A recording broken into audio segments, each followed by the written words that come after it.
नमस्कार दोस्तों, स्वागत है आपका अपने YouTube चैनल स्टडी अपडेट्स में। दोस्तों, आज की इस वीडियो का मेन मोटिव है क्योंकि कल IBPS ने अपना नोटिफिकेशन जारी किया जो कि किसके लिए था, RRB PO और RRB क्लर्क के लिए। Means RRB officer skill 1, officer skill second, third और ऑफिसर असिस्टेंट मल्टीपर्पज़ के लिए वैकेंसीज का नोटिफिकेशन आ गया है। कल ये नोटिफिकेशन जारी हुआ और आज से यानी दिनांक 8 जून से इसके फॉर्म फिलिंग स्टार्ट हो चुकी है। ठीक है, तो आप सबसे पहले हम इसमें बात कर लेते हैं कि इसमें किस किस पोस्ट के लिए वैकेंसी निकली है और उनकी डेट क्या है, क्योंकि आपको ये फॉर्म फिल करना है। क्योंकि बैंक एग्जाम के सेक्टर में IBPS का ये बहुत बड़ा एग्जाम होता है और ये स्पेशली उन बच्चों के लिए ज़्यादा अच्छा है जो कि इंग्लिश को फोकस नहीं करते हैं। कई बच्चे ऐसे होते हैं जिनकी इंग्लिश सेक्शन थोड़ा कमज़ोर रहता है। ठीक है, तो उनके लिए ये बहुत ज़्यादा फोकस्ड एग्जाम है क्योंकि इसमें ऑप्शंस होते हैं कि आप हिंदी भी चूज़ कर सकते हो और आप इंग्लिश भी चूज़ कर सकते हो। फाइन, तो हम सबसे पहले इसके एक बार डेट देख लेते हैं कि इसमें डेट कौन कौन सी दी गई है। इसमें इस नोटिफिकेशन में कुछ डेट्स मेंशन की गई है जो कि बताती है कि आपका एग्ज़ाम का पेपर फॉर्म कब भरा जाना है और आपके ऑनलाइन फॉर्म भरने की लास्ट डेट क्या है। इन सब की डिटेल को मेंशन किया गया है। दोस्तों, हम इस नोटिफिकेशन को हमारे वीडियो के डिस्क्रिप्शन लिंक में डाल देंगे, जहाँ से जाके आप इस वीडियो को डाउनलोड कर सकते हैं और आप ये चेक कर सकते हैं कि आपके स्टेट में कितनी वैकेंसीज़ हैं। या फिर कई बैंक्स ऐसे भी हैं जिन्होंने अपनी वैकेंसीज़ को अभी तक डिक्लेयर नहीं किया, रिपोर्ट नहीं किया अभी तक, और बाद में वैकेंसीज बढ़ती भी हैं। ठीक है, तो सबसे पहले हम डेट्स के बारे में देख लेते हैं। जैसे कि मैं आपको बताया था कि जो ऑनलाइन फॉर्म फिलिंग की डेट है वो कब से कब है, 8 जून से स्टार्ट होंगी और कब तक चलेंगी, 28 जून तक। सॉरी, 8 जून से स्टार्ट होंगे और 28 जून तक, मतलब टोटल 21 डेज़ के लिए ये ऑनलाइन फॉर्म फिलिंग की डेट दी गई है। और आपको जो पेमेंट करना है वो भी कब से कब तक करना है, 8 जून से लेकर 28 जून तक के बीच में आपको ऑनलाइन इसका पेमेंट करना है। इसके बाद प्री एग्ज़ाम ट्रेनिंग जो रखी जाती है, प्री एग्ज़ाम ट्रेनिंग, उसकी डेट है 9 जुलाई 2021। बट इस डेट के साथ ये भी इंक्लूड किया गया क्योंकि यहाँ पे वाटरमार्क दिया गया ब्लैक कलर का, जिसका मतलब क्या है कि ये एग्जाम्स डिले भी हो सकती है या फिर थोड़ा कैंसिल भी हो सकती है due to the covid pandemic conditions. ठीक है, ये इसके कॉल लेटर डाउनलोड करने की डेट है 9 जुलाई और 19 जुलाई से लेकर 25 जुलाई के बीच में PET यानी प्री एग्ज़ाम ट्रेनिंग की जो एग्ज़ाम करवाई जाती है, प्री एग्ज़ाम ट्रेनिंग, उसके कंडक्ट होने के चांसेस हैं। ये पर डिपेंड करता है किसके ऊपर, कि कोविड-19 की कंडीशन कैसी रहती है, अलाउ होता है या नहीं होता। उसके बाद प्री एग्ज़ाम के जो ट्रेनिंग है यानी प्रीलिमिनरी एग्ज़ाम है, जो हमारा प्री एग्ज़ाम है, उसकी एग्ज़ाम के जो फॉर्म्स होंगे, जो अपने कॉल लेटर्स होंगे, सॉरी, जो कॉल लेटर्स हैं वो जुलाई के लास्ट में या अगस्त के फर्स्ट वीक में आ जाएंगे और जो ऑनलाइन एग्ज़ाम होगी वो अगस्त के सेकेंड वीक में होने के चांसेस है। अगर कोविड-19 की जो कंडीशंस है अगर वो सही रहती हैं तो जुलाई 2021 के सेकेंड वीक में कंडक्ट हो जाएंगे। उसके बाद उसका जो एग्ज़ाम का जो रिजल्ट है, प्रीलिमिनरी एग्ज़ाम का जो रिजल्ट है वो सितंबर 21 में आ जाएगा। और मेंस का अपना जो एग्ज़ाम होगा उसके लिए एडमिट कार्ड जो होंगे वो भी सितंबर के लास्ट वीक तक आपको मिल जाएंगे, क्योंकि मोस्टली प्री के एग्ज़ाम्स के कुछ दिनों बाद ही, प्री के एग्ज़ाम्स का रिजल्ट आने के 7 डेज़ के अंदर अंदर ही मोस्टली मेंस के कॉल लेटर्स भी डाल दिए जाते हैं और उसके 15 दिन बाद या 21 डेज़ के अंदर अंदर मोस्टली मेंस की एग्ज़ाम करा दी जाती है। ठीक है, तो मेंस की एग्ज़ाम भी सितंबर के लास्ट वीक में या फिर अक्टूबर के फर्स्ट वीक में हो जाएगी और जो इनका रिजल्ट है वो भी अक्टूबर के लास्ट वीक तक या फिर नवंबर के फर्स्ट वीक तक मोस्टली इनका रिजल्ट भी आने की टेंटेटिव डेट्स दी गई है। डेट्स डिक्लेयर नहीं की है, मतलब मंथ डिक्लेयर कर दिया कि इस वीक में टेंटेटिव है कि हो सकती है अगर सब कुछ एज पर शेड्यूल रहा तो। उसके बाद officer skill first second third, ठीक है, officer skill first second third के लिए कॉल लेटर्स रिलीज हो जाएंगे फॉर द इंटरव्यू पर्पज़।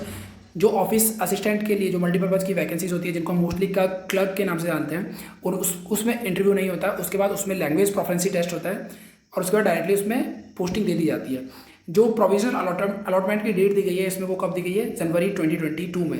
ठीक है, मीन्स अगर आप चाहे क्लर्क की वैकेंसीज फिल करें या फिर officer skill 1 second third first second third की रिक्रूटमेंट के लिए एग्जाम फिल कर रहे हैं, तो उन सभी का जो प्रोविजनली अलॉटमेंट होगा, प्रोविजनली अलॉटमेंट होगा उसकी डेट दी गई है कि if anything is going according to the situations, according to the scheduled plan, then it will be allotted till January 22 या फिर फरवरी 2022 में ये अलॉट हो जाएंगी।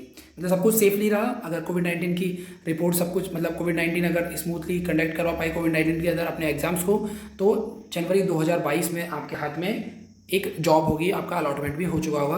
और इस चीज़ के लिए बस आपको अपनी तरफ से पूरी तैयारी करके रखनी है। ऐसा नहीं कि आप अभी सिर्फ प्री की तैयारी कर रहे हो, आपको मेंस की भी प्रिपरेशन साथ में करते हुए चलना पड़ेगा, क्योंकि प्री और मेंस में ज़्यादा डिफरेंस नहीं होता है। दोनों डेट्स के बीच में 1 महीने का डिफरेंस होगा। उस टाइम पे आपको मोस्टली फोकस करना होता है किस पे, आपके करंट अफेयर्स पे फोकस करना होता है, आपके कंप्यूटर के कुछ सब जो क्वेश्चन आते हैं उनके ऊपर फोकस करना होता है। रीजनिंग की और मैथ्स की यानी क्वांट सेक्शन की और आपके हिंदी या इंग्लिश जो भी आप चूज़ करना चाहते हैं, क्योंकि ऑप्शंस होते हैं हिंदी और इंग्लिश कोई भी चूज़ कर सकते हैं, इन दोनों में से आप जो भी चूज़ करना चाहते हैं उसके लिए आपको प्रिपरेशन प्री के साथ साथ ही करनी पड़ेगी। अब हम ये तो हमारे डेट्स की बात होगी। अब हम सबसे पहले आते हैं कि ये जो फॉर्म है, ये जो फॉर्म फिलिंग होगा, इसमें एग्ज़ाम जो कंडक्ट होंगी प्री मेंस और जो इंटरव्यू कॉल होगा उसके लिए पैटर्न क्या क्या होगा, तो हम प्री और मेंस के एग्ज़ाम जो कंडक्ट होगी उनके पैटर्न की बात करते हैं। दोस्तों जो प्रीलिमिनरी एग्जाम्स होता है, प्री एग्जाम जो होता है उसके अंदर 45 मिनट का टाइम होता है। इसमें कंपोजिट 45 मिनट का टाइम होता है, जिसमें मोस्टली इसमें दो ही सब्जेक्ट्स पूछे जाते हैं, रीजनिंग और क्वांट सेक्शन। इसमें सिर्फ दो ही सेक्शंस के क्वेश्चंस आते हैं, रीजनिंग और क्वांट सेक्शन के क्वेश्चंस आते हैं। दोनों के 40 क्वेश्चंस आते हैं, क्वेश्चंस आते हैं। उनका मार्क्स भी कितना होता है, 40 मार्क्स होता है। फाइन। तो पर इनके लिए कंपोजिट टाइम यानी आपके लिए इंडिविजुअली जो सेक्शनल टाइमिंग होती है, इसमें सेक्शनल टाइमिंग नहीं होती है आईबीपीएस या एसबीआई की तरह, या आईबीपीएस के जो बैंक पीओ के एग्जाम्स होते हैं उनकी तरह इसमें सेक्शनल टाइमिंग नहीं होती है। इसमें कंपोजिट टाइम 45 मिनट का टाइम होता है, जिसमें आपको 80 क्वेश्चन हिट करने होते हैं। और दोस्तों इसमें इस चीज़ के साथ साथ एक चीज़ और ध्यान देना, क्योंकि जो प्रीलिमिनरी एग्जाम है, यदि हम बात करते हैं ऑफिस असिस्टेंट की मल्टीपर्पज़ की जो बात कर रहे हैं, इसमें कट ऑफ थोड़ी हाई जाती है, मतलब थोड़ी नहीं तो कहूँ मैं बहुत ज़्यादा हाई जाती है। कई स्टेट्स ऐसे हैं जहाँ पे कट ऑफ 70 स्कोर से भी प्लस कर जाती है। ठीक है, तो आपको अपनी स्पीड के साथ बहुत ज़्यादा, पेपर बहुत सिंपल होता है, पेपर में ज़्यादा कोई ट्रिक्स यूज़ नहीं की जाती है। पेपर अगर आपको फंडामेंटल्स आते हैं तो आप पेपर को बहुत ईजिली सॉल्व कर पाएंगे।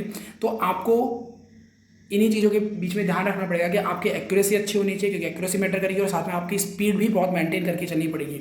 आपको ज़्यादा से ज़्यादा क्वेश्चन सॉल्व करने का तरीका आना चाहिए। फाइन। तो क्योंकि इसमें कट ऑफ बहुत ज़्यादा जाती है। और फिर हम बात करते हैं ऑफिस स्किल फर्स्ट की, तो इसका भी प्री का एग्जाम सेम होता है। रीजनिंग के 40 क्वेश्चन होते हैं और क्वांट के भी 40 क्वेश्चन होते हैं, और कंपोजिट टाइम वही 45 मिनट का होता है। बट इसमें पेपर का जो पोर्शन है, पेपर का जो टाइप है, वो थोड़ा एक लेवल अप चले जाता है, थोड़ा सा हार्ड क्वेश्चंस पूछे जाते हैं, तो इसकी कट ऑफ थोड़ा सा कम हो जाती है। इसकी कट ऑफ थोड़ा सा कम मतलब इतना ज़्यादा कम भी नहीं होगी। इसकी कट ऑफ वेरी करती है 60 to 70 नंबर की, 60 to 65 नंबर के बीच में वेरी करती है मोस्टली।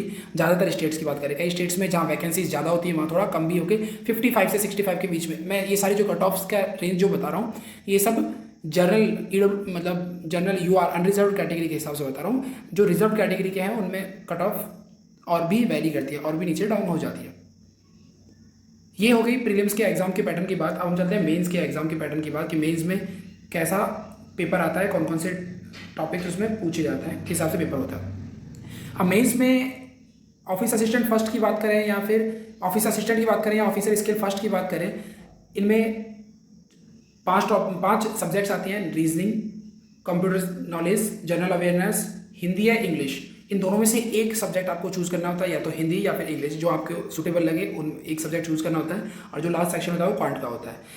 रीजनिंग के 40 क्वेश्चन आते हैं, 50 मार्क्स के आते हैं। कंप्यूटर नॉलेज के 40 क्वेश्चन आते हैं, पर उनका मार्क 20 ही होता है। जनरल अवेयरनेस के 40 क्वेश्चन 40 मार्क्स, इंग्लिश या हिंदी जो भी आप चूज करें उनके 40 क्वेश्चन 40 मार्क्स, और न्यूमेरिकल यानी क्वांट सेक्शन के 40 क्वेश्चन 50 मार्क्स। आप देख सकते हैं रीजनिंग और न्यूमेरिकल एबिलिटी की हम बात करें, दोनों के 80 क्वेश्चन आते हैं और 100 मार्क्स, मतलब 50% मार्क्स तो रीजनिंग और क्वांट सेक्शन कंट्रोल करके रखते हैं। बट इसका मतलब ये नहीं है कि आप इन दोनों को स्कोर करें, बाकी सब्जेक्ट्स पे ध्यान ना दें, बाकी में भी इंडिविजुअल कट ऑफ जाती है।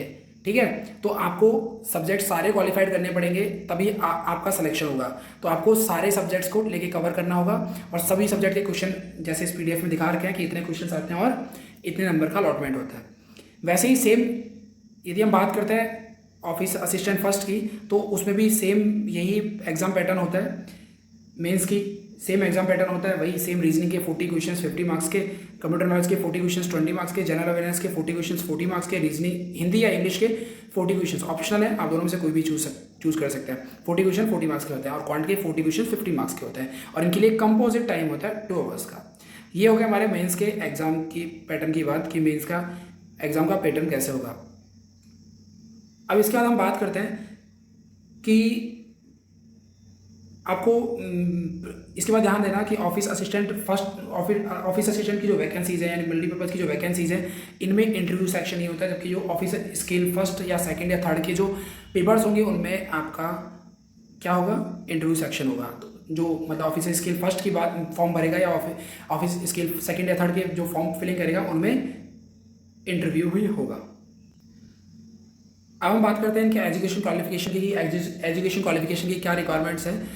एजुकेशन क्वालिफिकेशन बात करते हैं कि ऑफिसर असिस्टेंट मल्टीपर्पज़ की जब हम बात करते हैं तो इसमें सिर्फ और सिर्फ बैचलर डिग्री होनी चाहिए आपके पास। कोई भी बैचलर डिग्री चलेगी आपकी ऑफिसर असिस्टेंट के लिए, मल्टीपर्पज़ के लिए।